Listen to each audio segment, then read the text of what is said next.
Senhoras e senhores, bom dia. Sejam todos bem-vindos a esta sessão solene da Academia Nacional de Engenharia, convocada para a celebração de seu 35º aniversário, para a posse da nova diretoria, biênio 2026-2028, e de sua nova membro titular, eleita em 25 de março de 2026. Convidamos todos os presentes a ficarem de pé. Na sequência, ouviremos o hino da Academia Nacional de Engenharia e receberemos no recinto o cortejo acadêmico.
Convidamos para compor a mesa o almirante ex-ministro Bento Albuquerque, deputado federal Júlio Lopes, o senhor presidente da Academia Nacional de Engenharia, acadêmico Mário Menel, e o presidente do Clube de Engenharia, engenheiro Francis Bogossian.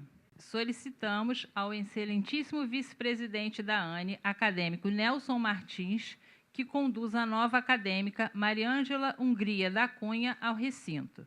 Senhoras e senhores, recebam agora a nova acadêmica com uma salva de palmas.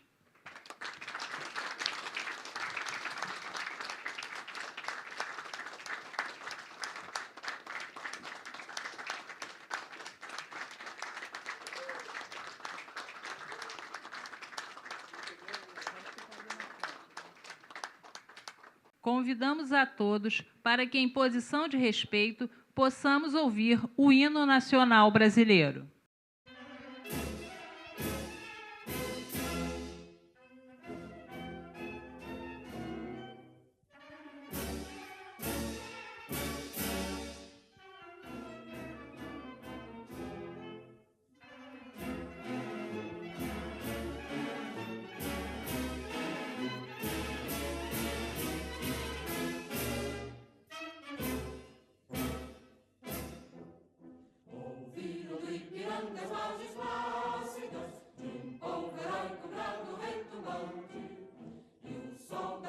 liberdade em raios fúlgidos brilham no céu da pátria nesse instante.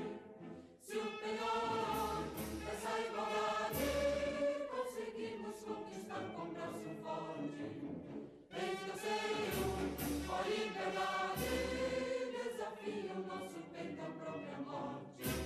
Ó pátria amada e idolatrada, salve, salve, Brasil, no sonho denso, raio vívido, de amor e de esperança a terra desce.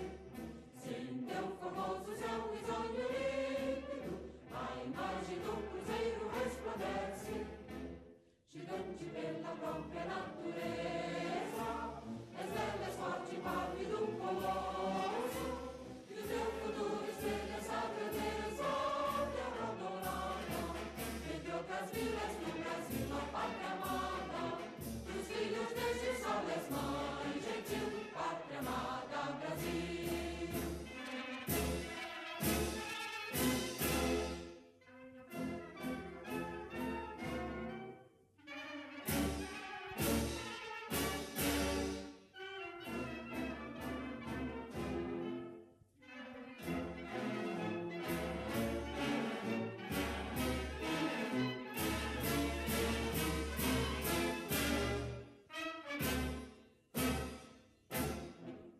Deitado eternamente berço esplêndido, ao som do mar e à luz do céu profundo, fulguras ao Brasil, florão da América, iluminado ao sol do novo mundo. Do que a terra mais garrida, teus risonhos lindos campos têm mais flores, nossos bosques têm mais vida, nossa vida no teu seio mais amores. Ó pátria amada e idolatrada, salve, salve, Brasil de amor eterno seja símbolo, o Nacarucas tentas estrelado, e diga o verde louro desta flâmula, paz no futuro e glória no passado. Mas antes da justiça acaba forte, verás que o filho teu não foge à luta, quem teme e quem te adora a própria morte, terra adorada, entre outras vilas do Brasil, a pátria amada, dos filhos deste sol és mãe gentil, pátria amada, Brasil.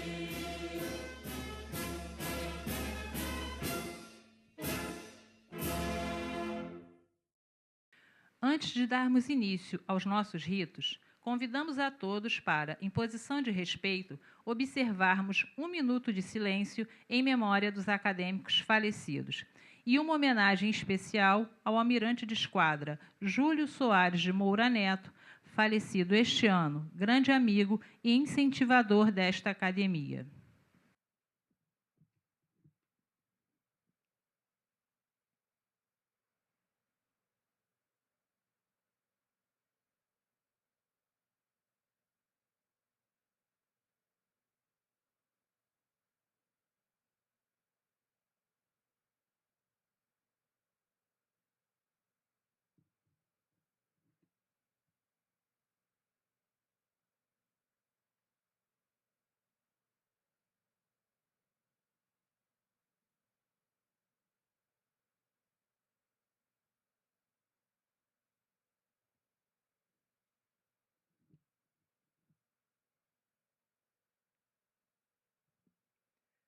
Damos por encerrada essa respeitosa homenagem aos eminentes acadêmicos falecidos e ao almirante de esquadra Júlio Soares de Moura Neto, figuras que, cada qual em sua esfera, elevaram o nome da engenharia, da ciência e da soberania brasileira.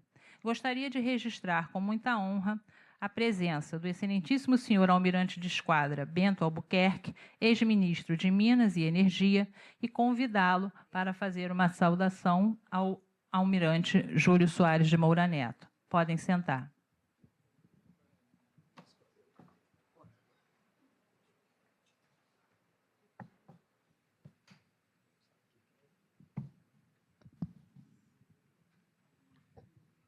Bom dia a todos. Inicialmente, eu gostaria de agradecer ao presidente Mário Menel pelo convite e a honra que me distingue a poder realizar essa homenagem. A distinção entre herança e legado raramente se revela com tanta nitidez quanto na morte de um grande chefe militar. Herança é aquilo que se transmite em bens, títulos ou memória institucional. Legado, em sentido mais profundo, é aquilo que se deposita no caráter alheio, a marca invisível que continua a agir quando a presença já se extinguiu. O almirante de esquadra Júlio Soares de Moura Neto pertence a essa categoria mais rara. Ao partir, não deixou apenas uma folha de serviços admirável ou uma sucessão de cargos de prestígio. Deixou, nos muitos que com ele conviveram, uma impressão moral duradoura, feita de disciplina, firmeza no comando e dedicação absoluta à Marinha. Falo também a partir da proximidade. Ao longo de cerca de 5 anos, servi a seu lado como chefe de gabinete no Estado-Maior da Armada, assessor parlamentar-chefe e chefe de gabinete no comando da Marinha. Vi de perto, não apenas o almirante investido na autoridade de seu posto e cargo, mas o homem que conjugava firmeza com trato pessoal, exigência com lealdade, sobriedade institucional com genuína atenção aos seus subordinados. Por isso, a despedida ocorrida em 10 de fevereiro passado não foi apenas a de um ex-comandante da Marinha, foi a de um chefe, de um marinheiro completo e de um amigo. Nascido no Rio de Janeiro, o almirante Moura Neto dedicou 67 anos de sua vida à carreira naval e às coisas do mar, numa trajetória que parece resumir, em escala individual, a própria ideia de vocação de Estado. Sua ascensão não foi meteórica, tampouco casual. Foi o produto de uma formação longa, disciplinada e meritória, iniciada no Colégio Naval em 1959, quando ainda contava apenas 16 anos. Desde cedo, já revelava as qualidades que mais tarde o definiriam em postos superiores: o gosto pelo estudo, a dedicação e a seriedade no cumprimento do dever e a disposição espontânea de auxiliar os companheiros. Essas virtudes, discretas em sua origem, tornaram-se estruturais em sua liderança. Da Escola Naval aos postos iniciais de guarda-marinha segundo-tenente e daí aos sucessivos degraus da carreira, foi consolidando uma reputação de oficial seguro, técnico e profundamente identificado com a cultura do mar. Ao atingir o almirantado, chegou não como fruto de circunstâncias favoráveis, mas por merecimento amplamente reconhecido. Sua folha de cargos como oficial general ajuda a medir a extensão de sua influência institucional. Exerceu funções como secretário da Comissão Interministerial para os Recursos do Mar, comandante do 6º Distrito Naval, comandante da 1ª Divisão da Esquadra, comandante do Centro de Instrução Almirante Alexandrino, diretor de Hidrografia e Navegação, diretor-geral do Pessoal, diretor de Navegação, comandante de operações navais e chefe do Estado-Maior da Armada. Em cada uma delas, acumulou não apenas experiência administrativa e operacional, mas uma visão ampla da força, de seus meios, de suas pessoas e de suas necessidades estratégicas. Havia no almirante Moura Neto uma qualidade que distingue os grandes chefes navais.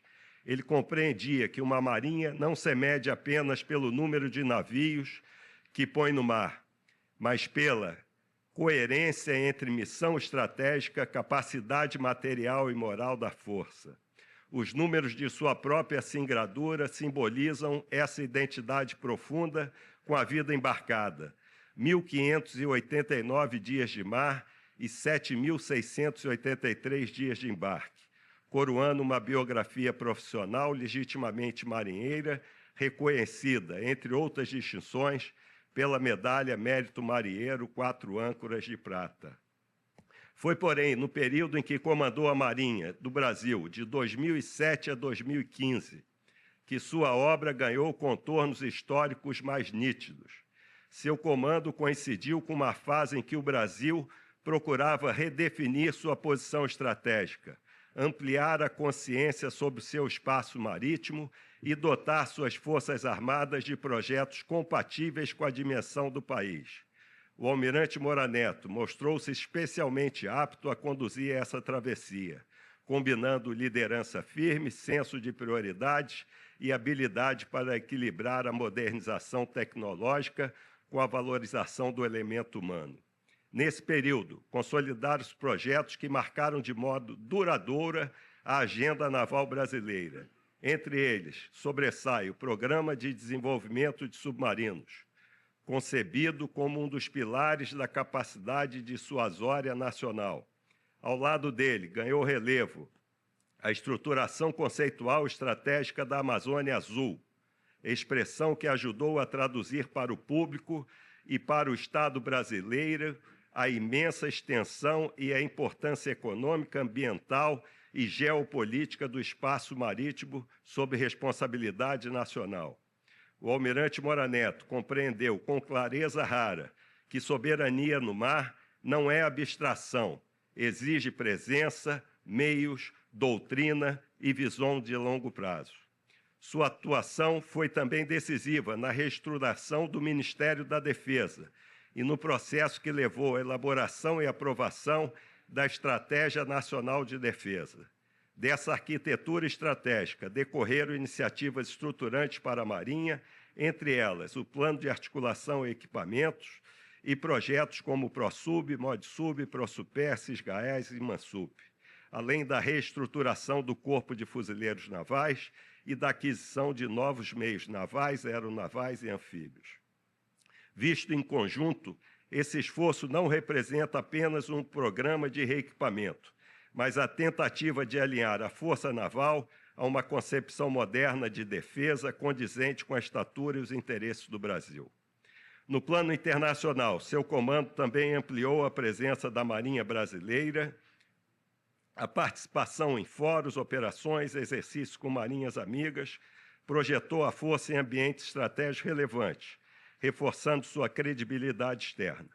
Particularmente simbólico foi o comando por almirante brasileiro da Força Tarefa Marítima da Unifil, com um navio da esquadra servindo de capitânia, além da ativação da missão naval em Cabo Verde.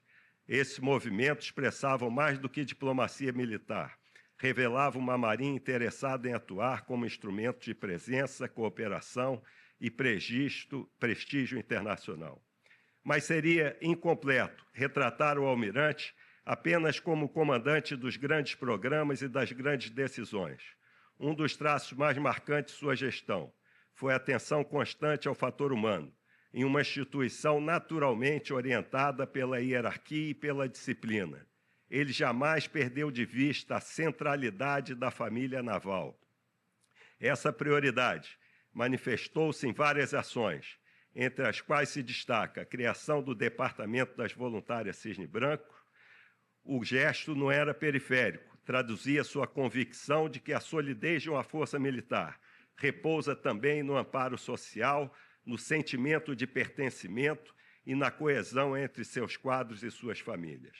Na mesma linha, entendeu que a imagem institucional da Marinha precisava ser melhor comunicada, tanto para o público interno quanto para a sociedade. Ao conferir maior autonomia administrativa ao Centro de Comunicação Social da Marinha, com sede própria e comando de oficial-general, promoveu uma inflexão importante na forma como a instituição se apresentava ao país. Surgiram ou ganharam impulso iniciativas como o Nomar, as páginas da Marinha nas principais redes sociais e as primeiras estações da Rádio Marinha. Em retrospecto, esse movimento mostra um comandante atento não apenas ao poder naval e seu sentido clássico, mas também a importância da legitimidade pública e da comunicação estratégica. Ainda assim, a soma de realizações institucionais não esgota a explicação de sua estatura. O almirante reunia atributos que raramente aparecem em equilíbrio. Era altivo, mas não inacessível, sofisticado, sem ser pretensioso, disciplinado, sem perder a cordialidade, cativante, sem abdicar da autoridade, foi para muitos, de sua geração e das seguintes, a expressão acabada de uma certa ideia de chefe naval, culto, seguro, estrategista e, ao mesmo tempo, profundamente humano. Para mim, permanecem também as lembranças menos públicas e mais valiosas, as conversas, os conselhos, os ensinamentos que ultrapassavam o expediente e tocavam a carreira, a vida pessoal e no serviço público em sentido amplo. Em esses momentos, invisíveis aos registros oficiais, foram fundamentais no decorrer da minha carreira e vida pública. Ajudam a explicar por que sua ausência produz um sentimento de perda que vai além da formalidade institucional. Homens assim não se despedem apenas de uma instituição, despedem-se de uma comunidade moral que ajudaram a formar. A Marinha do Brasil, ao despedir-se do almirante de esquadra Moura Neto, despediu-se de uma das figuras mais proeminentes de sua história recente. Sua morte deixa uma lacuna considerável na memória naval brasileira. Mas, como sucede aos personagens de maior envergadura, sua influência não se encerra com a vida. Ela persiste nas estruturas que ajudou a consolidar, nas ideias estratégicas que fortaleceu e, sobretudo, nos homens e mulheres que formou pelo exemplo. Seu nome permanece associado à visão de uma marinha moderna, dissuasória e compatível com a grandeza do Brasil. Mais do que isso, permanece ligado a algo menos visível e talvez mais importante. A convicção de que instituições duradouras são construídas por chefes que sabem unir projeto estratégico, sentido de dever e elevação de caráter. É nesse ponto que sua herança se converte em legado, não apenas no que deixou para a Marinha, mas no que deixou na Marinha. Muito obrigado.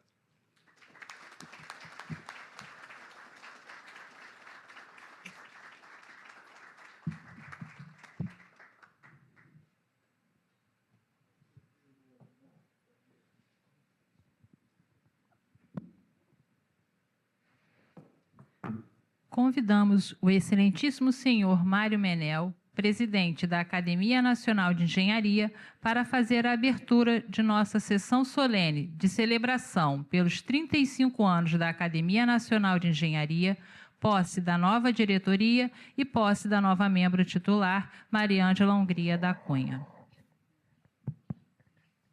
Bom dia a todos. Considero aberta essa sessão solene da Academia, comemoração dos seus 35 anos. E eu gostaria de inverter um pouco a nossa ordem aqui, porque eu gostaria muito de ouvir um amigo da Academia, que é o deputado Júlio Lopes, defensor da energia nuclear no Brasil, construção de Angra 3, é um homem entendido na parte de formação de preços do mercado livre. Então, são assuntos que interessam muito a academia por influenciarem a vida da economia nacional. A economia nacional depende desses dois parâmetros. Naturalmente, o deputado Júlio é presidente da Frente Parlamentar de Energia Nuclear, tem muitas batalhas pela frente, mas eu gostaria que ele focalizasse principalmente esses dois pontos. Com a palavra, o deputado Júlio Lopes, por favor.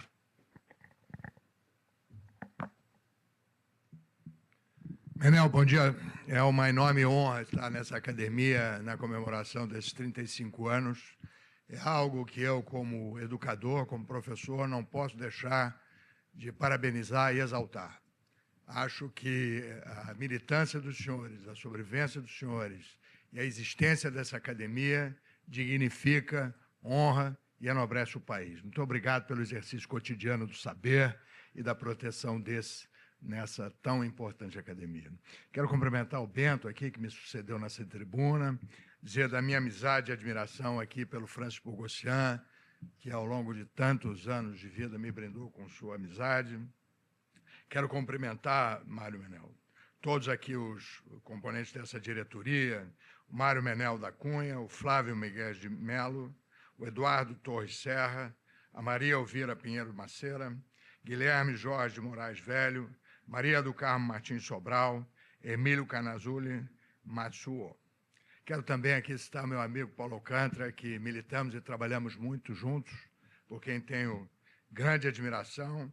E, em nome das mulheres aqui, cumprimentar a Mariângela Hungria da Cunha, nova membro da academia. Parabéns pelo ingresso nessa importante instituição. E também a nossa presidente da Petrobras, Graça Foster, que fez um relevante trabalho ao Brasil. Parabéns por todo o seu trabalho, parabéns pela sua biografia.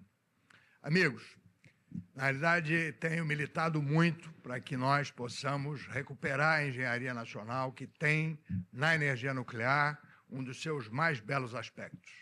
Nós temos reconhecimento internacional toda vez em que eu vou com meu amigo Bento lá, na Agência Mundial de Energia Atômica, e que o Bento tem lá uma intimidade total com o nosso amigo Jorge e todos. Sempre se ressalta, melhor, a importância dos engenheiros brasileiros nesse setor, a importância do desempenho das nossas usinas. Ainda sexta-feira, eu visitei as duas usinas e os engenheiros todos lá, numa extraordinária felicidade, comemorando que a nossa usina de Angra 2 entregou o ano passado, 100% de performance. É absolutamente extraordinário que uma usina com aquela idade entregue 100% de performance. Todos os engenheiros, numa felicidade, numa alegria enorme, porque, desta forma, são reconhecidos, indubitavelmente, como uma das 10 melhores obras de engenharias nucleares do mundo. Isso não só pela agência, mas em todos os compêndios, né, que tratam desse assunto. E nós agora precisamos, por óbvio, terminar nossa Angra 3. Eu tenho chamado muita atenção, e essa academia pode se posicionar também nesse sentido, né?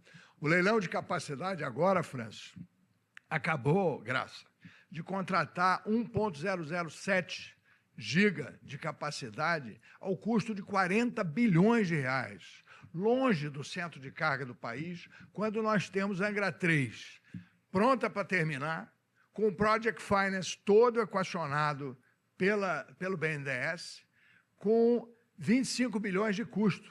Quer dizer, 15 bilhões a menos para gerar 400 mega de carga a mais, porque a Angra 3 vai gerar 1 giga.400 mega, enquanto nós contratamos 1,007 por 40 bilhões, longe do centro de carga.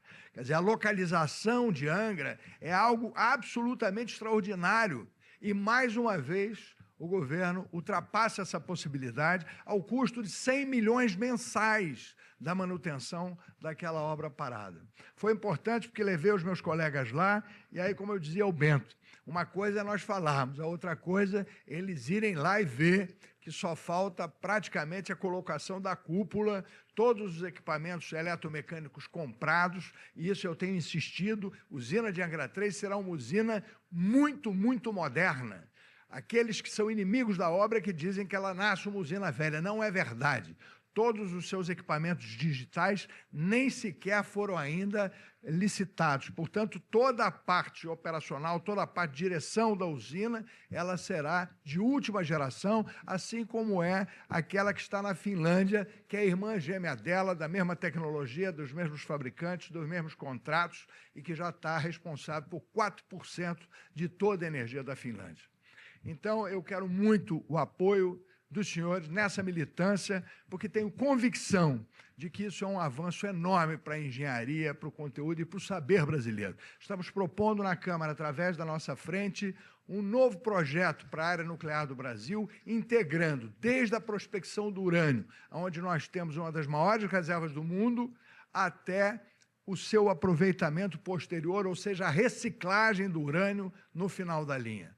Nós temos os melhores engenheiros, nós temos a extração e o próprio urânio no Brasil para sermos autossuficientes amanhã, desde que nós possamos fazer, por exemplo, o licenciamento de Santa Quitéria. Santa Quitéria é uma mina que está há 17 anos para ser licenciada, que já fez 3 séries de audiências públicas, vejam os senhores, 3 séries distintas de audiências públicas, que mudou toda a sua tecnologia para não usar a água de Oroz, Manel, que agora ela calcifica o rejeito numa tecnologia única que já está sendo, inclusive, premiada na África, e nós ainda não liberamos essa usina, que, Francis, poderá dar ao Brasil 1.100.000 toneladas de potássio, liberando a nossa agricultura para ficar mais independente, né, de incentivos agrícolas, e fazendo anualmente mais de 400 toneladas de urânio de boa qualidade, o que nos tornaria autossuficientes na compra dos urânios necessários para a usina de 1, 2 e 3. Então, é algo que a gente precisa insistir, providenciar, lutar, para que o Brasil libere imediatamente essa obra. E, por último, tenho lutado também para que nós possamos evoluir do sistema de preço por liquidação de diferenças que foi instituído, como os senhores sabem, na década de 90, quando nós tínhamos uma predominância enorme, né, das hidrelétricas, que são interdependentes e que têm vasos comunicantes e que criam dificuldades de um tipo diferente de precificação, para um sistema muito mais complexo, onde a gente tem inúmeras térmicas, onde a gente tem uma participação enorme da eólica, uma participação enorme da solar, um novo contexto de energização do Brasil, onde o OC tão bem trabalhou lá na Operadora Nacional do Sistema, que para mim é benchmarking mundial, e a gente tem lá na CCE uma perspectiva de reestudar e de se retrabalhar essa condição de precificação da energia do Brasil, que de tão abundante é ainda a segunda energia mais cara do mundo. Precisamos muito do concurso, do estudo dos senhores e da ajuda dos senhores, Manel, para que a gente mude essa dinâmica, mudando para o preço de oferta. Por óbvio, não é simples, mas a gente precisa evoluir, se permitir, mudar a estruturação da precificação da energia no Brasil a partir de uma nova concepção, de um novo esforço, de uma nova compreensão de que é a partir da grande oferta, inclusive pelo surgimento das baterias, cujas quais faremos agora uma licitação e que eu e Bento tanto pressionamos o ministro para que ele o faça. Nós teremos agora um leilão de baterias e isso muda a configuração de todas as energias no Brasil a médio prazo. Portanto, precisamos também mudar a configuração e a precificação dela. Senhoras e senhores, muito obrigado por ter me permitido a honra de lhes endereçar a palavra, mas tem uma agenda hoje super complicada, vou pegar alguns colegas no aeroporto agora para agendas em seguida. Muito obrigado pela oportunidade, Manel, muito obrigado, Francis, Bento, muito obrigado, meu vice-presidente. Parabéns aí. Parabéns a todos. 35 anos de uma academia que orgulha o Brasil.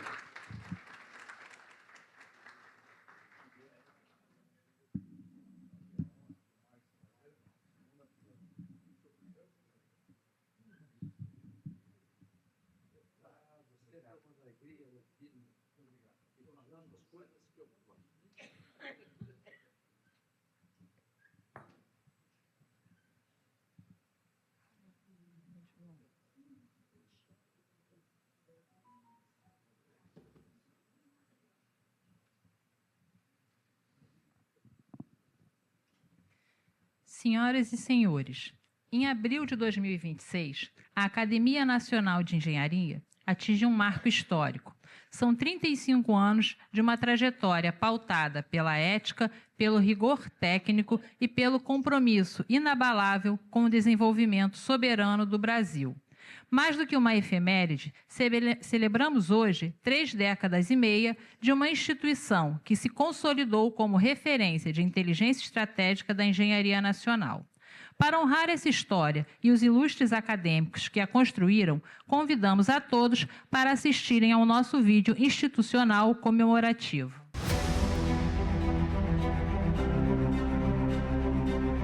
A engenharia brasileira se orgulha em produzir as coisas e a riqueza que nos permite ser alegres, praticar esportes, apreciar música, literatura, teatro, cinema, investir em pesquisa, em educação, em lazer, em segurança e em diversão, além de ter mais saúde e melhorar nosso padrão de vida. A Academia Nacional de Engenharia, criada em 1990, é composta por 200 membros vitalícios, escolhidos por seus pares. É uma posição honorífica que subentende a admiração profissional de seus colegas, similar às academias congêneres de medicina e de ciência, com as quais mantém convênios. Portanto, não deixa de ser o coroamento de uma trajetória profissional. Entretanto, os poucos que alcançam essa honra têm por missão divulgar e representar a sua profissão e os colegas com quem aprenderam e com quem conviveram e interagiram, pois a engenharia é, sobretudo, um trabalho em equipe e um aprendizado contínuo. Como se trata de um grupo de profissionais sênior e independentes, também se presta a, voluntariamente, fazer palestras, emitir opiniões e pareceres sobre temas polêmicos, decisões e indecisões estratégicas da nação. A engenharia é normalmente dividida por setores principais como agronomia, civil, eletricidade, eletrônica, mecânica, química e uma série de áreas de atividades originadas dessas.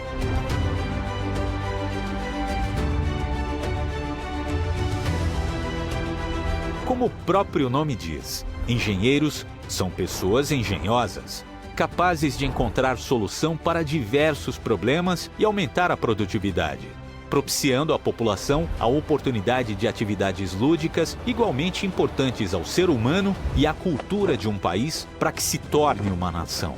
Os profissionais formados em engenharia são os que mais facilmente migram para outras áreas de atuação, tais como administração, economia e finanças, ou que mais se arriscam em outras profissões. A engenharia brasileira é reconhecida mundialmente como excelente. A sociedade brasileira não pode abrir mão de valorizar a sua engenharia.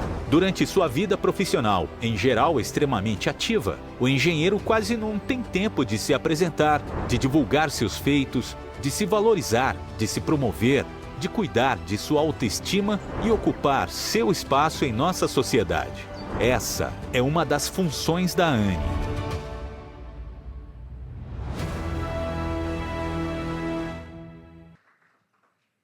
Celebrada a nossa história, iniciamos agora o rito que conduzirá ao futuro desta academia pelos próximos 2 anos. Procederemos à cerimônia de posse da diretoria da ANE para o biênio 2026-2028, eleita em Assembleia Geral Extraordinária no dia 8 de dezembro de 2025. Sob a liderança do presidente reeleito acadêmico Mário Menel, esta gestão assume o desafio de dar continuidade ao fortalecimento da engenharia como pilar consultivo e transformador da nossa sociedade. Faremos agora a leitura nominativa dos membros da nova gestão. Faremos a leitura em 2 blocos. Primeiro, os membros que compõem a chapa eleita em Assembleia Geral e, em seguida, os acadêmicos convidados pela presidência para assumirem funções estratégicas neste biênio. Então, diretoria, presidente Mário Luiz Menel da Cunha. Vice-presidente Flávio Miguel de Melo. Diretores, Eduardo Torres Serra, Maria Elvira Pineira Maceira, Guilherme Jorge de Moraes Velho, Maria do Carmo Martins Sobral, Emílio Casunoli Matsul. Conselho Fiscal. Titulares, Leonando Santos Guimarães, José Eduardo Moreira, Sérgio Luiz Gargione. Suplentes, Sérgio Rolim Mendonça, Luiz Pereira Caloba, Celso Ferreira. Comissão de Seleção, Análise Curricular, Marli Monteiro de Carvalho, Luiz Carlos Guedes, Paulo Augusto Viváqua, Olga Cortez Rabelo Leão Cimbalista, Albert Cordeiro Geber de Melo. Análise Ética, Juraci Ferreira Galdino, de Genane Cordeiro Pamplona. Comissão de Ética, titulares, Lourenço Justiniano Nautac Baba, Nelson Zene Júnior, Laurindo de Sales Leal Filho. Suplentes, Altino Ventura, Márcio Souza Soares de Almeida. Conselho Consultivo: Francis Bogossian, presidente, Gerson Kelman, Maria das Graças Silva Foster, Ionice Queira, Varran Agopian. Coordenadores de comitês: Editorial, Flávio Miguel de Mello. Educação, Richard Magdalena Stefan. Energia, Nelson Martins. Inovação e Desenvolvimento Sustentável, Flávio Grispan. Logística, Renato Maurício Pina. Saneamento, Miguel Fernandes e Fernandes. Coordenadores de capítulos: São Paulo, Flávio Grispan. Santa Catarina, Sérgio Luiz Gargione. Revista A Lanterna e site da ANE, coordenador Átila Freire. Comissão Eleitoral: Willy Lacerda, Alcir de Faro Orlando, Luiz Flávio Altran. Uma salva de palmas para essa nova diretoria.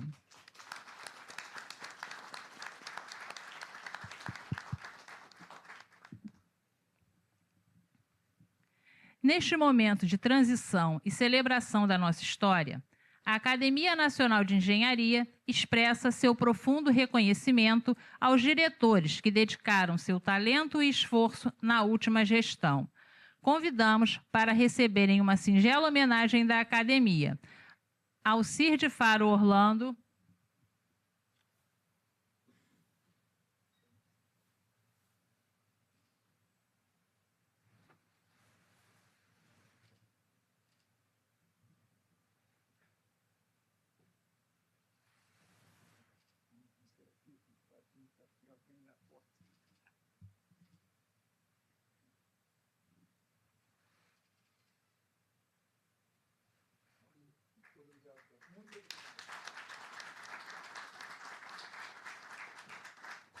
Átila Freire,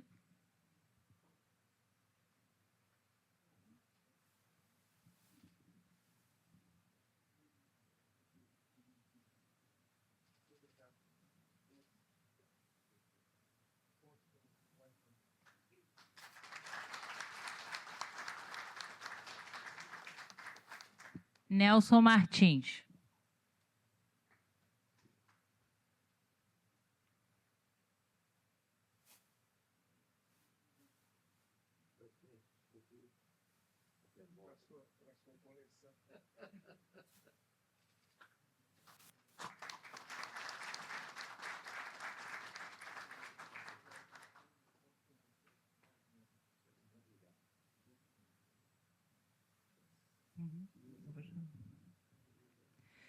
Neste momento de renovação, convidamos o vice-presidente empossado para este novo biênio, Flávio Miguel de Mello, para tomar seu lugar na mesa diretora.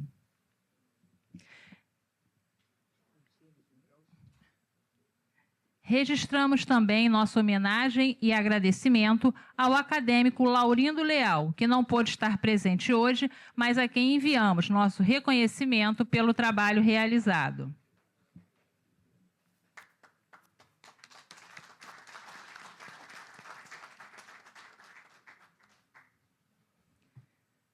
Gostaríamos de prestar uma homenagem especial ao acadêmico Francis Bogossian, ex-presidente desta casa entre 2017 e 2023 e atual presidente do Clube de Engenharia, por sua incansável dedicação e liderança em prol da engenharia brasileira.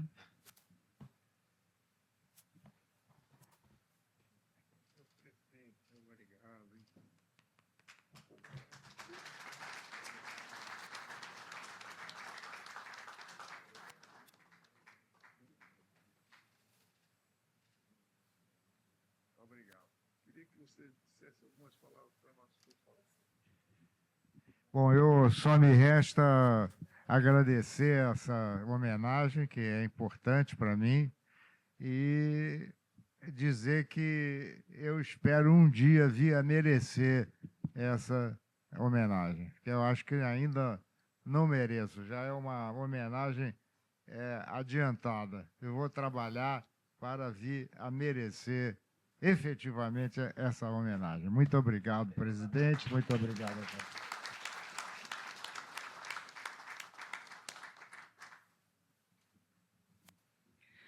Com a diretoria formalmente empossada e celebrados os nossos 35 anos, damos início agora ao rito mais aguardado desta manhã, a recepção de nossa nova membro titular, Mariângela Hungria da Cunha. Convidamos o presidente da ANE, acadêmico Mário Menel, para saudar a nova membro titular. Mariângela, eu tenho uma história com você, porque quando anunciaram aqui, nós temos um rito, todos sabem, a diretoria não pode interferir na escolha do novo acadêmico, nem pode indicar. E assim foi feito, a comissão de seleção é autônoma, é rigorosa e trouxe finalmente o seu nome. E aí, é Mariângela Hungria da Cunha e é de Londrina, no Paraná. Aí eu tive que dizer, olha, eu sou paranaense, sou da Cunha, mas não tenho nada com a Mariângela. Deixar bem claro que não houve indicação minha nem prática de nepotismo. Mas, brincadeira à parte, é um prazer enorme tê-la conosco, né? Espero que a gente abra uma nova frente de trabalho, de posicionamentos, porque a academia se valoriza na medida que ela se posiciona, né? E os nossos posicionamentos nem sempre agradam a todos, mas nós temos feito isso, nós temos nos posicionado, né?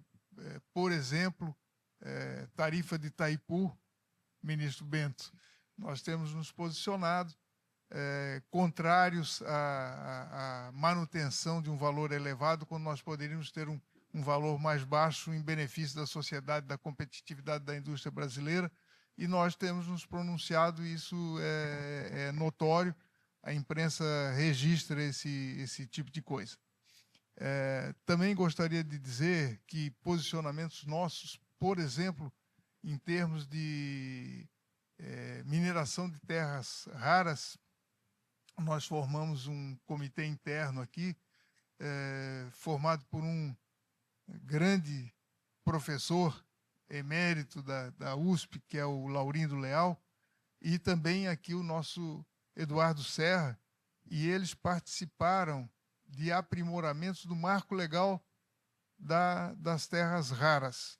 E o deputado Arnaldo Jardim acolheu integralmente as nossas sugestões e nos agradeceu num evento recente. O ministro Bento estava junto, me chamou até ao palco para entregar para o presidente da Comissão de Minas e Energia, deputado Joaquim Passarinho, 2 projetos. Um projeto de responsabilidade tarifária e outro de terras raras.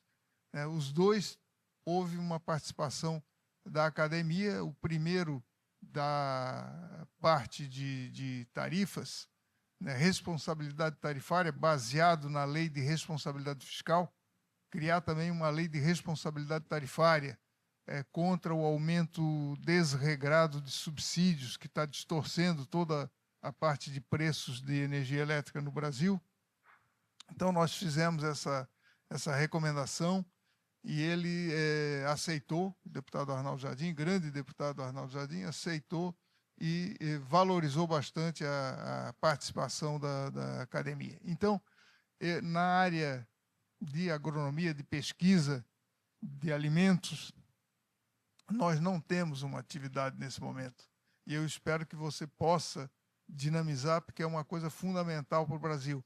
Nós não tínhamos aqui dentro da academia nada sobre mineração, né? Então, foi algo que no ano passado nós incentivamos a formação desse grupo de trabalho, porque mineração e agronegócio, alimentos, são 2 pilares de sustentação do nosso PIB. Então, a nossa academia, uma academia de engenharia, não pode ficar fora desses 2 fatores que dão à economia brasileira uma qualidade ímpar, né? E principalmente agora, com uma perspectiva muito melhor, né, em termos dos alimentos. Nós vimos aqui agora o deputado Júlio Lopes falar da possibilidade de nós termos fertilizantes, que é outro absurdo, né, ministro? A gente não ter apesar de ter uma agricultura tão desenvolvida, a gente não tem fertilizantes no Brasil. Pelo contrário, a gente desincentivou os fertilizantes que nós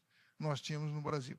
Então, eu espero que você dê esse dinamismo aqui dentro da academia para que a gente se posicione com responsabilidade, mas com a sabedoria que você traz para dentro dessa academia.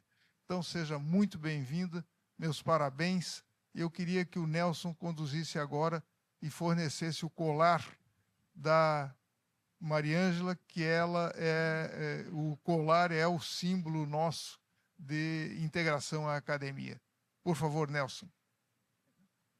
Só um momento, assim que chegar eu chamo o doutor Nelson para colocar o... A gente tem antes a tomada do compromisso acadêmico. Não, para a tomada do compromisso acadêmico, pedimos que a nova acadêmica fique de pé e acompanhe, frase a frase, as palavras do vice-presidente da ANE, Flávio Miguel.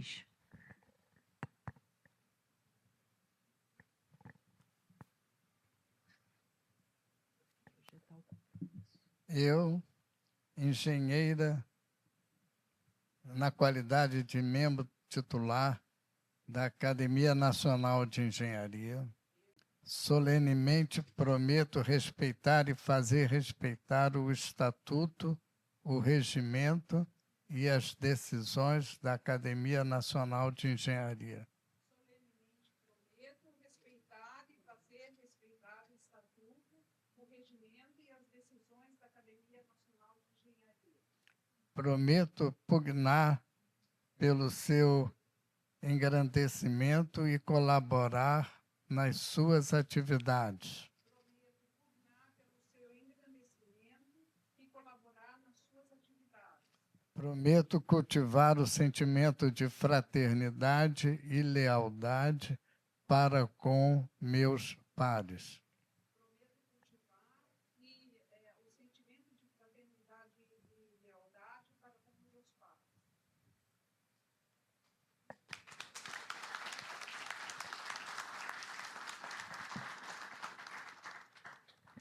A acadêmica pode se sentar. Convidamos o vice-presidente Flávio Miguel de Mello para ler o termo de posse. Não, ainda não. Já a gente chega no momento do colar.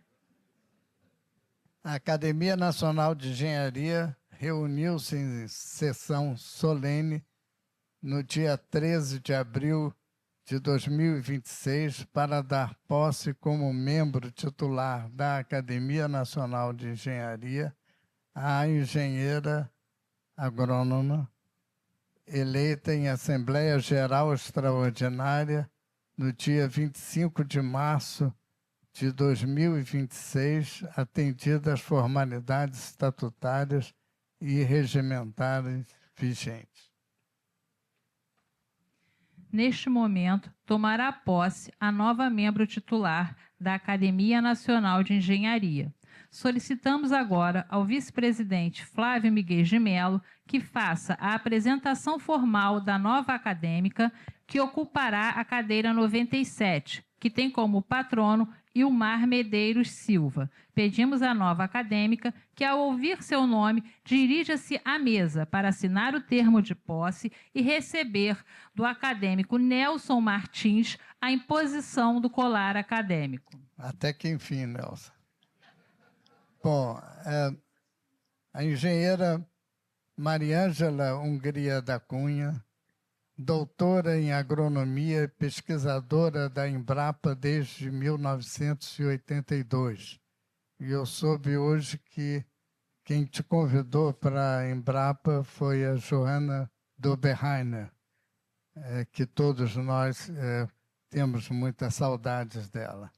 Mariângela é uma das cientistas mais influentes no mundo, com pós-doutorados em Cornell, na Universidade da Califórnia de Davis e na Universidade de Sevilha, na Espanha.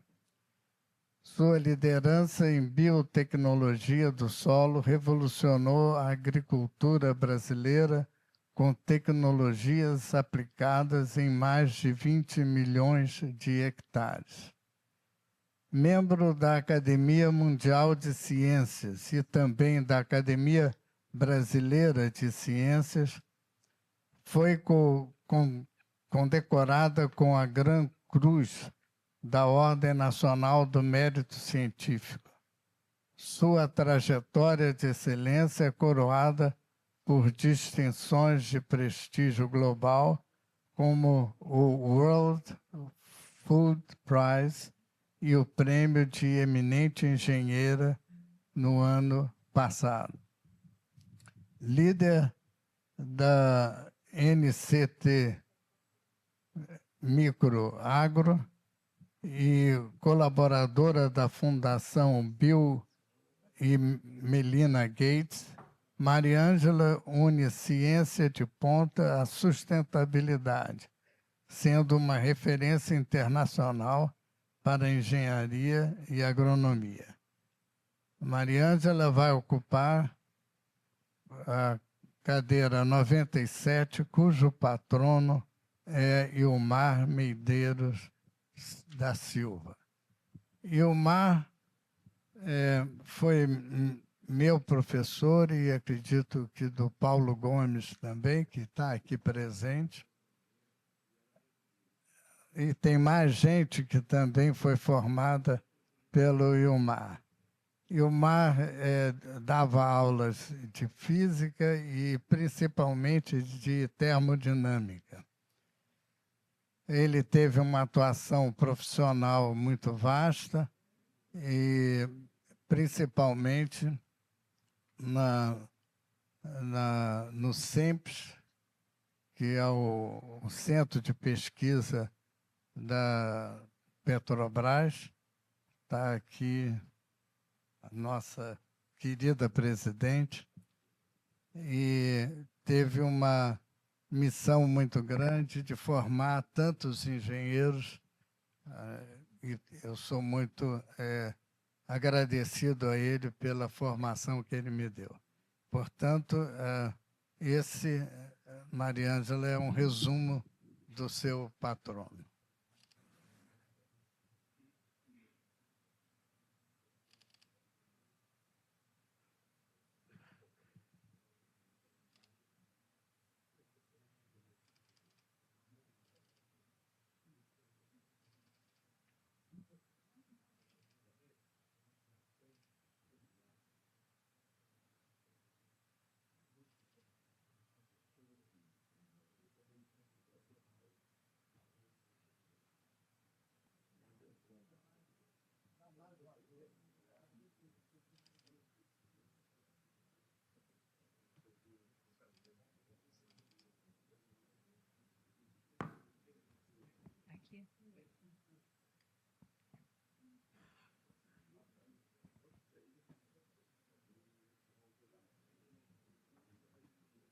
Convidamos a nova acadêmica Mariângela Cunha, o presidente Menel e o Nelson Martins para fazerem uma foto aqui do lado, por favor, já com o colar.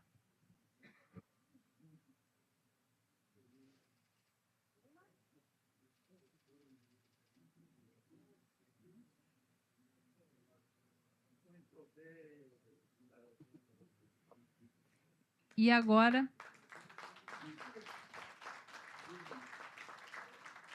convidamos a nova acadêmica, Mariângela Hungria da Cunha, para proferir a saudação à Academia Nacional de Engenharia e aos demais membros titulares. Eu estou muito contente, muito emocionada e muito honrada por estar aqui.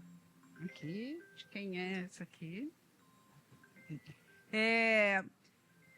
Desde criança, eu não me conformava muito com ser classificada em caixinhas, porque eu gostava de várias coisas. Então, eu sempre amei as ciências exatas, né? Sempre matemática, física, era apaixonada. Mas amava as ciências das vidas e nunca deixei de colocar nessas duas as humanidades. E ao mundo, eu acho que o mundo começa a se transformar um pouco em transversalidade, mas eu tive muita dificuldade quando eu estava lá no colegial, né? Porque era sempre aquilo, para onde você quer ir? Ciências exatas, biológicas ou humanas. E eu sempre também não sou de família do agro, mas uma coisa que me impressionava desde criança era ver pessoas passando fome. E eu falava que eu queria fazer alguma coisa para contribuir para diminuir um pouco a fome no mundo.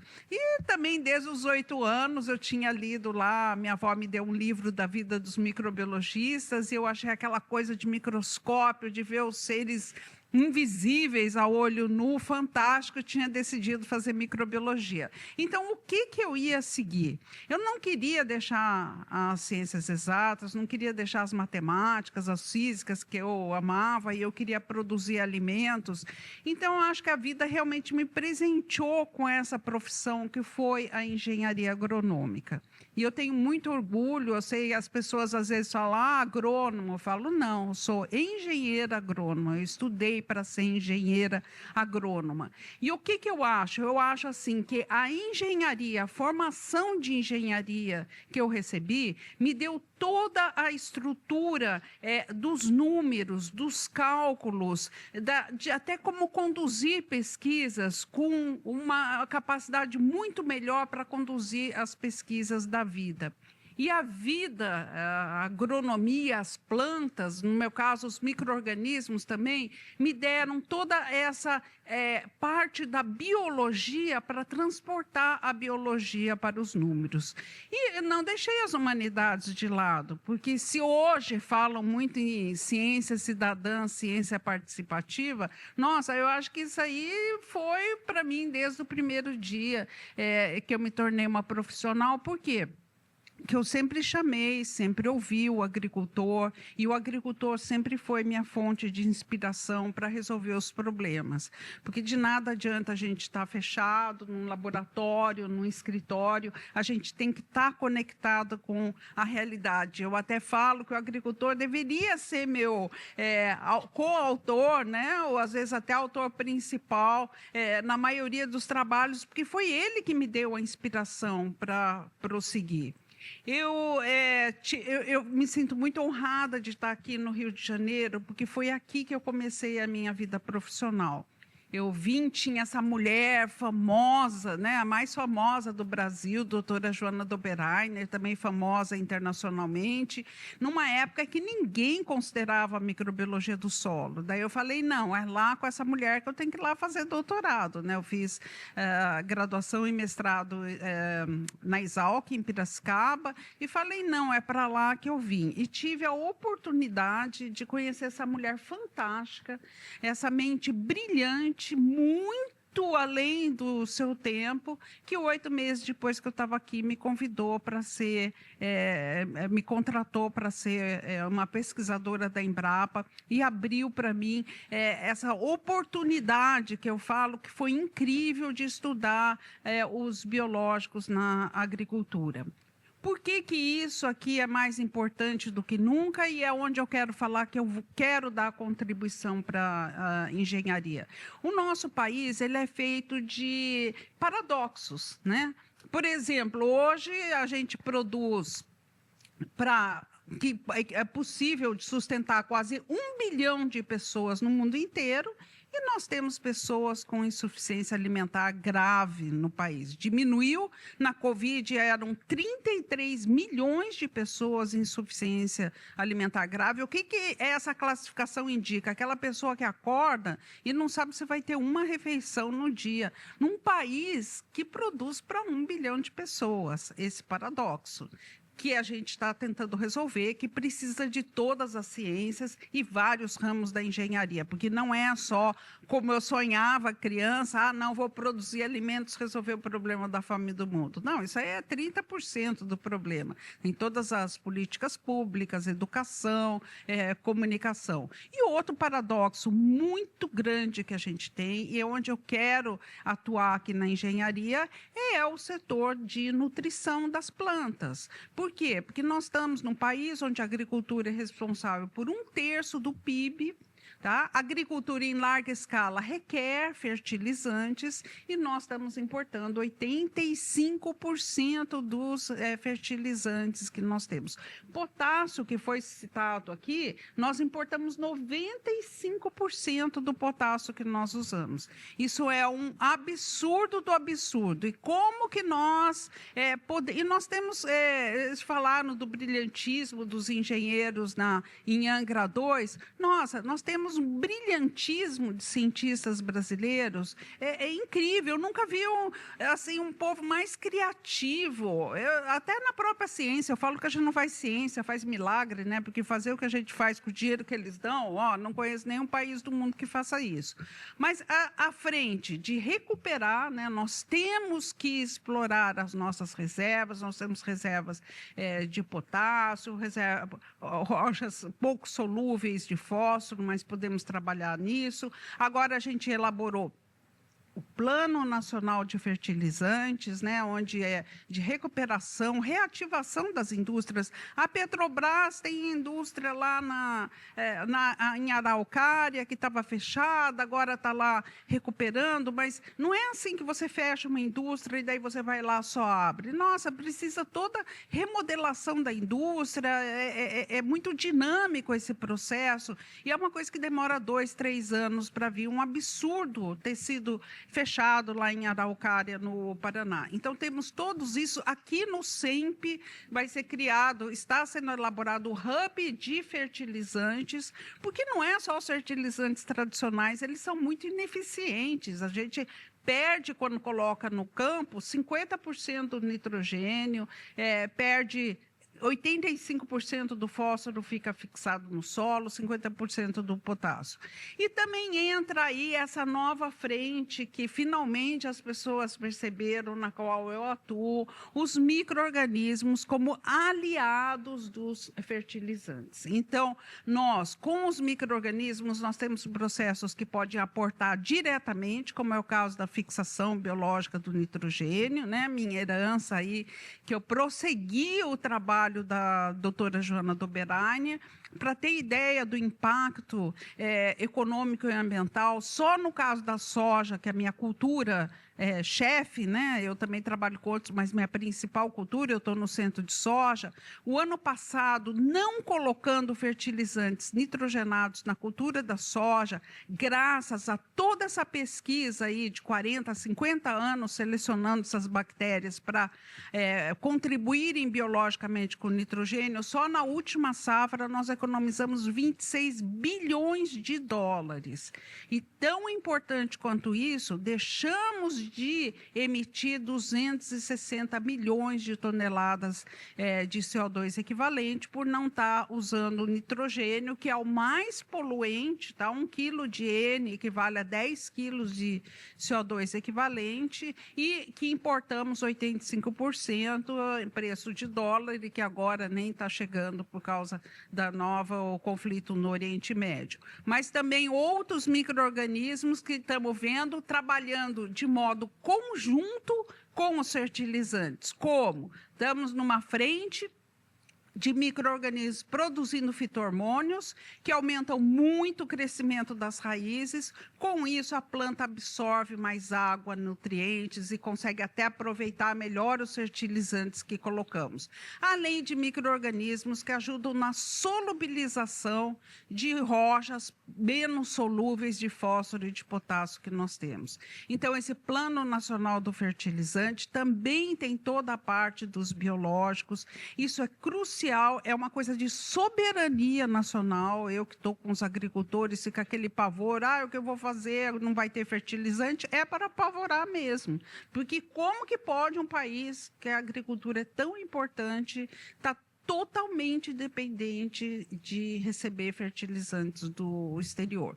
Eu aprendi foi um duro aprendizado, e eu achei muito importante estar aqui o deputado Júlio, da Frente Parlamentar de Energia, porque eu aprendi que os parlamentares ouvem muito pouco a ciência, sabe? Então, nós tivemos a lei de bioinsumos, atuamos muito, a própria Embrapa atuou muito. Chegou no fim, eles não ouviram nada do que a gente falava, e a gente até pedia poucas coisas. Então, foi uma sensação de frustração muito dura para mim. Eu chorei muito ali, porque falava assim, nossa, de que adianta a gente ir com os dados, mostrar e tal, e a gente não ser ouvida, só serem ouvidos outros interesses econômicos. Então, uma das coisas que eu estou vendo aqui, que eu acho que é muito importante, é isso. Não adianta a gente saber, a gente ter conhecimento, a gente estudar, entregar dados e pesquisas robustas, se a gente não tiver o apoio do legislativo.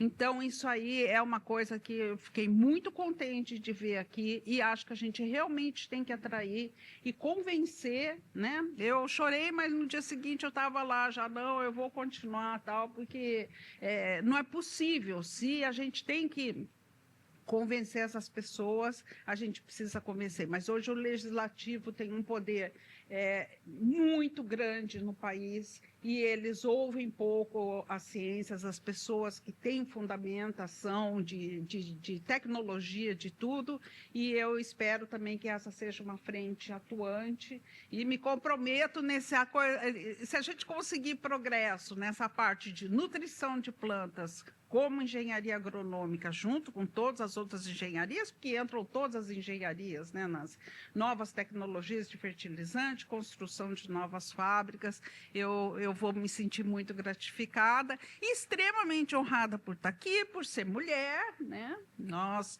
aqui na academia, a porcentagem de mulheres é ainda menor do que na ciência e tecnologia. Nas engenharias, a gente já fala, somos só 30%, aqui são 18%, né? Então, 9%, nossa, gente, vamos eleger umas mulheres aí, que tem umas mulheres poderosas, né? Vamos fazer nosso lobby. Então, muito contente, porque nós, na engenharia, realmente, a gente sofre um pouco mais do que das outras áreas, né? Então, também gratificada aqui de ter, junto com as colegas, vamos fazer aí a frente das mulheres aqui mais poderosa. E muito obrigada, estou muito feliz mesmo. Jamais imaginei que eu ia conseguir essas coisas. Nunca também quis. Eu queria era produzir para ajudar a aplacar um pouco a fome do mundo. Muito obrigada.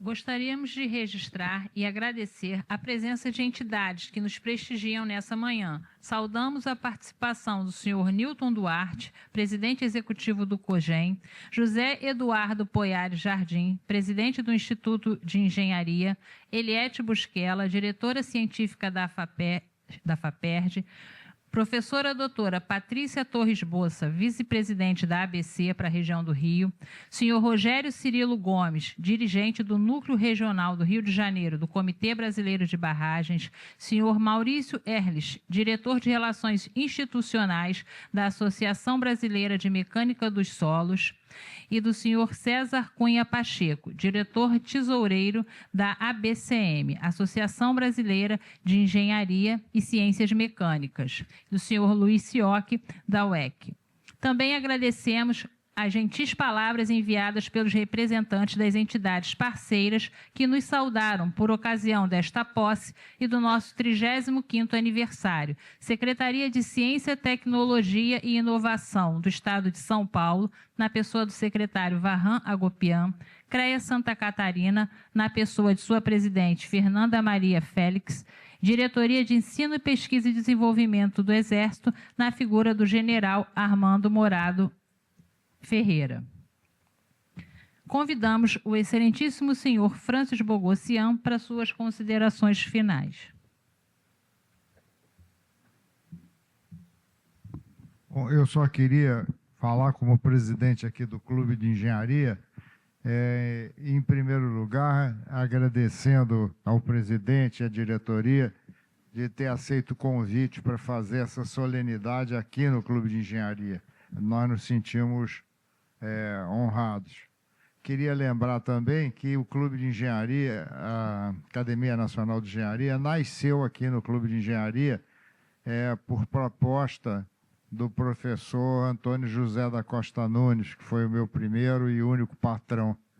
Eu fui trabalhar aqui, levado por ele, aqui no Clube de Engenharia. Nós nos encontramos. E ele trabalhou aqui, se reunindo aqui com as pessoas para formar a Academia Nacional de Engenharia. Lamentavelmente, ele ficou doente e veio a morrer antes da criação da academia, quer dizer, um ano antes. Ele morreu em 50, né? Oi? Morreu em 89, a academia foi fundada em 91, né? Então, o Clube de Engenharia está ligado à história da academia desde o seu nascimento, e eu, enquanto vice-presidente, cedi um conjunto de salas aqui no 13º andar para a sede da academia. Então, a academia tem uma sede onde habita a secretária, onde a gente guarda os arquivos da academia. E o Clube de Engenharia é uma entidade nacional, ele não é o Clube de Engenharia do Rio de Janeiro, ele é o Clube de Engenharia do Brasil, foi fundado no Império em 1880. Esse é o primeiro ponto que eu queria roubar dos senhores rapidamente. E, em segundo lugar, agradecer ao Almirante Bento, né, as palavras profundas e sinceras que ele teve sobre o almirante, nosso amigo. Me emocionou. O almirante me orientou muito aqui, seja como presidente do Clube de Engenharia, trazendo para cá os comandantes das Forças Armadas, o ministro da Defesa, para a gente mostrar à sociedade civil o papel da engenharia, das Forças Armadas no desenvolvimento da nação brasileira. O brasileiro, às vezes, pensa que os militares estão aqui só para a guerra e desconhecem o serviço dos militares em prol do desenvolvimento da nação brasileira.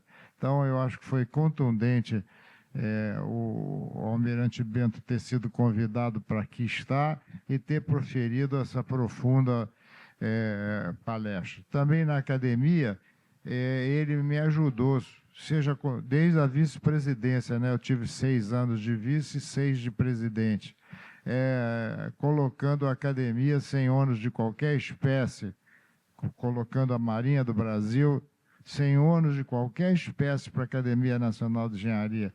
Nós tínhamos o direito de escolher, saía com ele, íamos visitar os auditórios grandes, pequenos, mais importantes, menos importantes, para escolher a sede como se fosse a casa dele. Então, esse homem está, embora não seja engenheiro, está marcado na ajuda da academia, não por ser o meu amigo de longa data, mas por tudo que ele fez pela engenharia nacional, seja no Clube de Engenharia, seja na Academia Nacional de Engenharia. Muito obrigado, Almirante Bento, obrigado, presidente, pela iniciativa. Muito obrigado.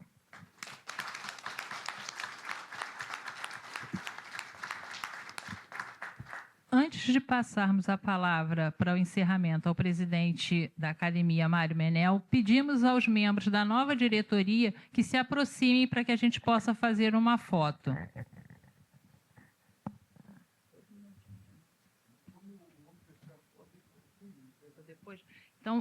Então passo a palavra para o presidente Mário Menel.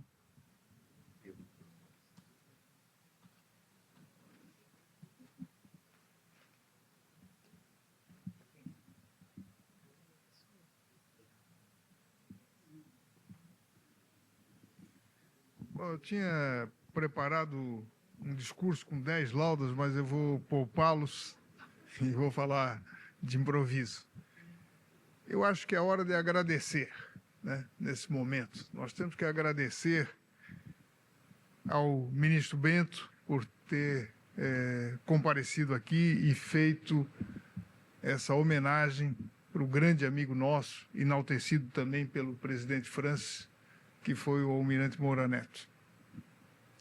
Quero agradecer o Júlio Lopes, o deputado Júlio Lopes, amigo, pelas palavras, pelo entusiasmo, pela energia nuclear, e dizer para a Mariângela que ele realmente é uma pessoa que escuta o que a gente fala para ele. Então, levando uma base técnica, que é como nós trabalhamos aqui, tenho certeza que não só o Júlio, mas tem vários outros, tem o deputado, por exemplo, Arnaldo Jardim, que é do Agro, né, que escuta muito o que a gente leva para ele. Então, não são todos que não escutam, tem alguns que escutam. Mas temos que agradecer essas pessoas que podem fazer com que a academia seja muito importante por essa base técnica, por essa experiência que essas cabeças brancas e algumas sem cabelos têm aqui para oferecer para o Brasil. É hora de agradecer também a própria Mariângela por ter aceitado com entusiasmo, né? Tive a oportunidade de, depois de passar por toda a fase de seleção, falar com a Mariângela e ela imediatamente sim, e eu senti um entusiasmo que me gratificou muito você aceitar participar da nossa academia. É hora de agradecer ainda o esforço que foi feito pelos nossos antigos diretores. Estou vendo aqui o Átila, que foi quem cuidou do nosso site. Foi uma luta muito difícil, mas ele conseguiu com a equipe dele, trouxe a equipe dele da universidade para nos ajudar. E hoje nós temos um site que ainda não é o ideal, né, Miguel? Mas nós podemos fazê-lo melhor e vamos fazer isso. E, principalmente, ele nos trouxe a revista A Lanterna, que é uma revista espetacular. Quem não viu algum número da revista, eu recomendo fortemente que veja. Está no nosso site. O último número foi sobre terras raras.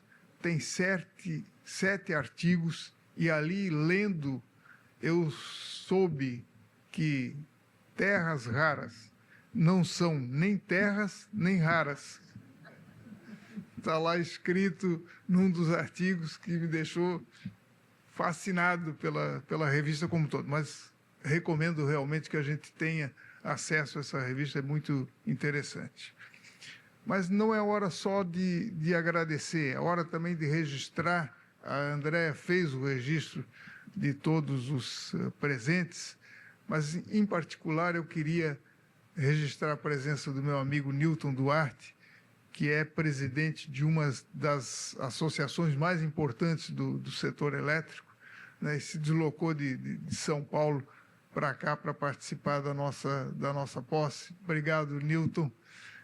Obrigado, Sioc. Sioc é hoje do Conselho Mundial de Energia do Brasil, mas foi nosso diretor geral do ONS, Operador Nacional do Sistema, e que o fez com uma maestria muito grande, uma comunicação, a possibilidade, nós, agentes todos, de acessarmos o presidente, que não é fácil. Normalmente o presidente do ONS tem uma posição tão de destaque que a gente tem dificuldade de chegar nele, mas o Sioc foi sempre acessível e nós somos gratos por isso, por essa disponibilidade dele. E hoje, numa demonstração de amizade, está aqui junto conosco. Obrigado, Sioc. A Eliette Busquela também, muito me agrada a presença dela, porque nós já tivemos juntos em outras formações de mesa, ou seja, ela sempre nos prestigiou e nós somos gratos por isso. Muito obrigado, Eliette. E os demais companheiros que aqui estão. Mas não é hora só de agradecer, é uma hora da gente também prestar contas. Uma diretoria acabou, nós acabamos um mandato, e esse mandato ele produziu algo de interessante, né, para a academia. A nossa chapa tinha o nome de Prosseguir, porque era dar prosseguimento àquilo que o nosso eterno presidente Francis tinha começado e tinha também dado continuidade à do presidente emérito Viváqua. Então, nós tivemos essa oportunidade, nós realizamos 2 seminários de âmbito nacional, o primeiro organizado pelo nosso querido Boisson, que foi um sucesso absoluto, e o segundo, realizado o primeiro aqui no Rio, o segundo realizado em São Paulo, sob a coordenação do Greenspan, que também nós tivemos sucesso absoluto na realização, com posicionamentos que vieram como decorrência desses seminários. Fora isso, nós tivemos vários posicionamentos e a ANE, pode ter certeza, Francis, que nós demos continuidade ao seu legado. Mas, além de agradecer e além de olhar o passado, nós temos que olhar para frente, porque agora nós temos uma nova diretoria. Esse ano, nós temos programado mais 2 eventos já acertados, 2 eventos. Eu espero que a Maria Elvira realize o terceiro, consiga viabilizar o terceiro. Os 2 eventos, o primeiro vai acontecer no dia 7 e 8 de julho, e é o lançamento de uma campanha na televisão com a finalidade de atrair engenheiros, atrair jovens para o curso de engenharia e melhorar a qualidade do estudo de engenharia. Eu vi os primeiros vídeos que serão veiculados pela televisão, o lançamento vai ser nesse dia 7 e 8 de julho, e são muito interessantes, né? São muito interessantes, já conseguiram os patrocínios necessários, a curadoria é da ANE, né? Nós vamos aprovar os vídeos e os anunciantes, as indústrias de Santa Catarina, que o projeto piloto vai ser feito no Estado, então será veiculado lá, os vídeos serão inseridos durante a programação normal da Rede Record, que é uma rede bastante... a audiência dela é muito boa lá em Santa Catarina, pela capilaridade que ela tem dentro do Estado. E o segundo evento é a continuidade daquilo que foi feito pelo Boisson e pelo Flávio Greenspan. O terceiro vai ser também feito em Santa Catarina, no dia 29 e 30 de setembro, né, sob a coordenação do acadêmico Sérgio Gargione, né, e eu convido a todos. Eu quero ver se a gente consegue levar uma delegação aqui do Rio para Florianópolis, vai ser feito dentro da Federação das Indústrias do Estado de Santa Catarina, né, e com o apoio da indústria. Eu acho que também vai ser um seminário grande, voltado também para a atração de alunos para o curso de engenharia, e, mais do que isso, a tentativa de uma melhoria da qualidade dos engenheiros que nós estamos formando no Brasil. Então, nós agradecemos, nós prestamos contas, e agora nós estamos dando esse olhar para o futuro, né? E nesse futuro eu conto com uma diretoria espetacular, né? Emílio está aqui, se junta a nós, uma conquista muito grande. Emílio nos recepcionou muito bem nas 2 vezes que nós fomos à Embraer, né? Ficamos assim, eu realmente emocionado, porque o Emílio deu uma demonstração não só de conhecimento técnico, respeito técnico pelos engenheiros, mas a maneira com que ele provavelmente tratou todos, porque a recepcionista, o porteiro, até o presidente da empresa enalteceram essas qualidades do Emílio. Foi uma coisa emocionante de estar junto conosco. Muito obrigado por essas 2 visitas que nós Vamos repetir. Vamos tripetir, né? Mas realmente foi muito interessante e eu acho que a Embraer é um exemplo do que a engenharia nacional pode fazer, tal como a Mariângela enalteceu aqui, que nós temos engenharia para fazer muito ainda voltado para a economia do Brasil. E quero finalmente dizer o seguinte, relembrando ainda a fala da Mariângela, quando a Mariângela coloca o seguinte: olha, nós não podemos perder de vista o Congresso Nacional, a parte política. Eu digo isso porque há 20 anos atrás nós tínhamos um protagonismo total do Executivo e o Legislativo era segundo plano. Isso veio mudando ao longo do tempo, né? E hoje o Legislativo ele domina basicamente o orçamento, não é, ministro Bento? Domina o orçamento da nação, colocou a mão no dinheiro.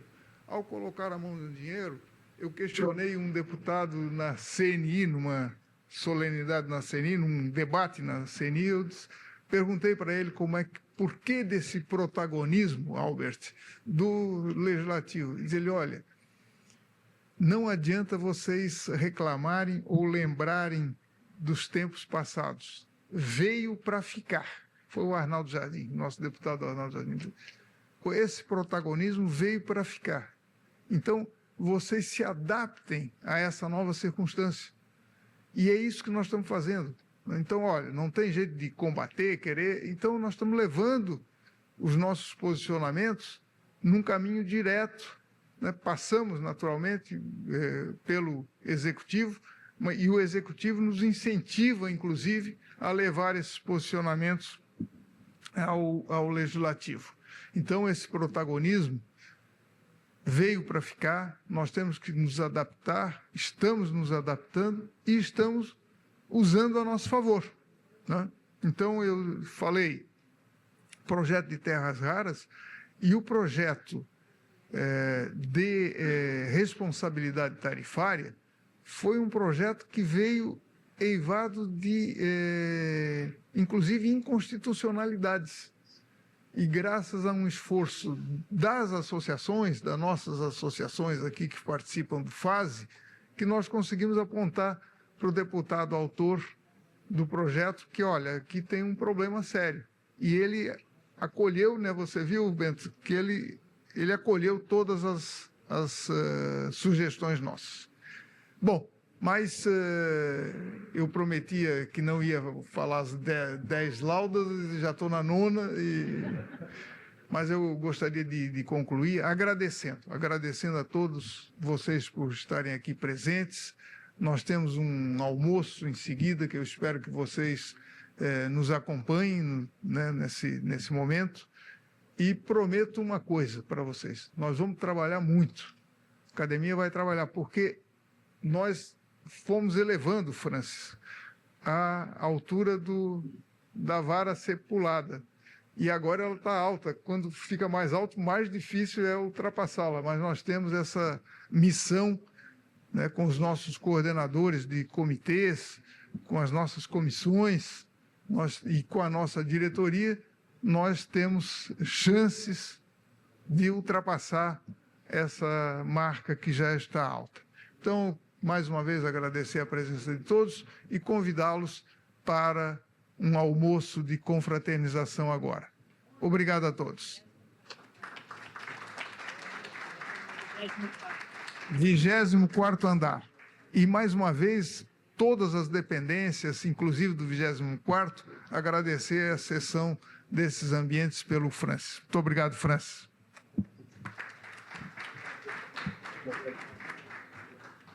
Agradecemos a presença de todos e pedimos aos acadêmicos que permaneçam no local para que a gente possa fazer a foto. Primeiro, vamos fazer uma foto da nova diretoria. Convido os diretores Eduardo Serra, Maria Elvira, Guilherme Velho e Emílio Casunoli para a foto da diretoria. junto com o presidente Mário Menel e o vice-presidente Flávio Miguel.